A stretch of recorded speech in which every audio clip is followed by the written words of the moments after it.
Shalom Aleichem Rabotai. Mishnah Yomi continues with the fifth parak of Mishnah Sheni, the ninth Mishnah. Misha Hayu Ferotov Rachokim Mimenu, one whose produce was far from him.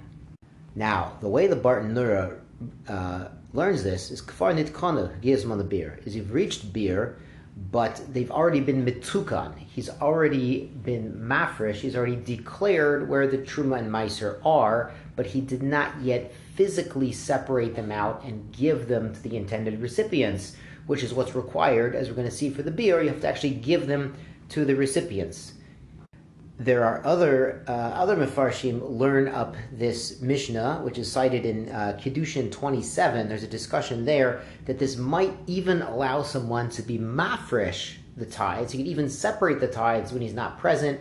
You know, he says, well, I have this pile of grain on the north side of my granary, and the east corner of that pile of grain in that specific location, that's going to be the Maaser. So it's possible, according to some of Farshim, he could even separate the tithes using this method. But at least according to Bartan Nura, he had separated it, and now he's physically giving it over to fulfill his obligation for beer. So he's far away from his produce. Tzorich likrot lahem shem. He has to designate to them a name, as in to give them over to the proper recipients. The Mishnah brings a story, actually a famous story. Maaser Rabban Gamliel was Ganein Mishay Baim Besfina. So Rabban Gamliel, who was the Nasi, the president, and the elders, the Gedolei Ador, were all traveling on a boat.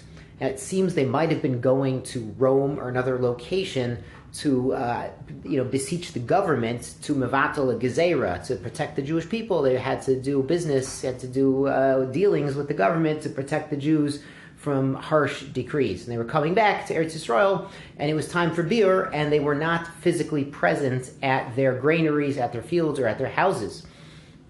So Amar Rabban Gamliel had this produce that needed to be fixed up. He said, Isur Sheni Atid Lamod, a 1/10 that I will in the future measure, Natun Lehoshua Umkomo Muskar Lo. This 1/10 is given to Yeshua. This is Yeshua ben Hanania, who is a Levi, and the place that it's sitting on is rented to him. So he's not only giving it to him, he's giving it to him as a kinyan chatzar. He's renting him part of his granary or part of his storehouse, and through this rental, he's acquiring the grain on top of it.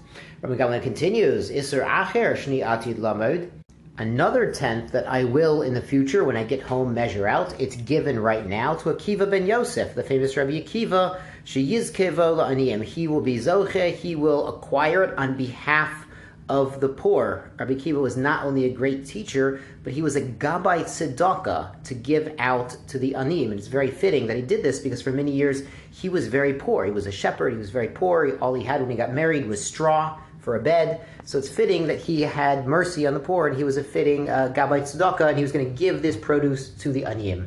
Makomo muskarlo, and again, the place it was sitting on was rented out to him.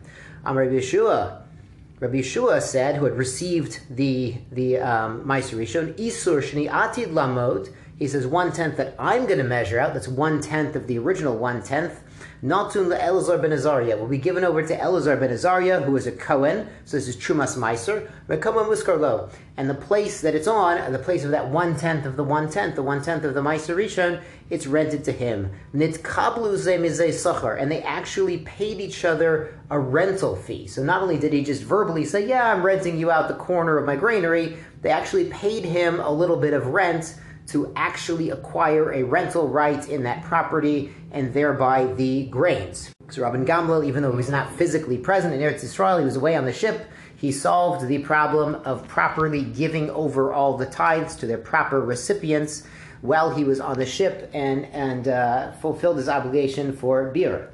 Now Mishnah Yud is amazing because we just had on Shabbat, Ki Tavo, we had these psukim. So it's a bit of a chazara for Ki Tavo, or you can say that when we learned Ki Tavo 2 days ago, it was a preview of this Mishnah, which is going to get into the Vidui Maasrot, the confession someone says that he properly has taken and separated all of the tithes, as we're going to see here in Mishnah Yud.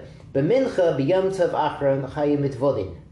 So on the last day of the Yom Tov of Pesach, they would say this Vidui. Now that's the last day to do it. We learned earlier you should do it ideally Erev Pesach. So that's the ideal time, but you could do it as late as the last day. Keitzad haya havidui. How do you do the vidui? Bi'arti kodesh min habayit. And that's actually citing the pasuk in Ki Tavo. It's in the second aliyah. It's Dvarim Perek 26, pasuk 13 is where this starts. So he has Bi'arti kodesh min habayit, ze Maaser Sheni v'neta revai.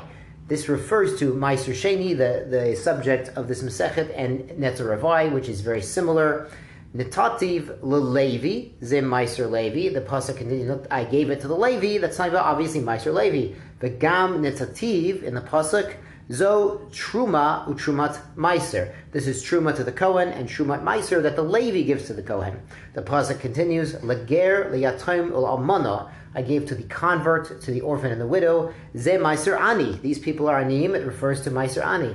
Haleket Shecha Peya. The pasuk continues mentioning leket, which is fallen stalks or leftover stalks, single stalks that are left in the field unharvested. Shecha is bundles that are forgotten in the field. And Peya, the corner of the field, all of these are left for the Aniyim to gather.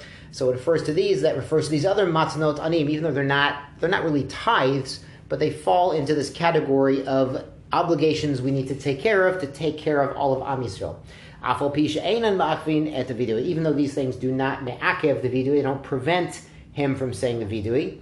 So even if he had not properly done leket shecha peya, shecha is adorable because you do the mitzvah by forgetting, but maybe he went back and he took it. So he was over the mitzvah. He can still say the vidui maaser. The pasuk includes min habayit, from the house. Zo chola, that refers to chala. Chala is a form of truma, as we're going to find out very soon in the next Masechta.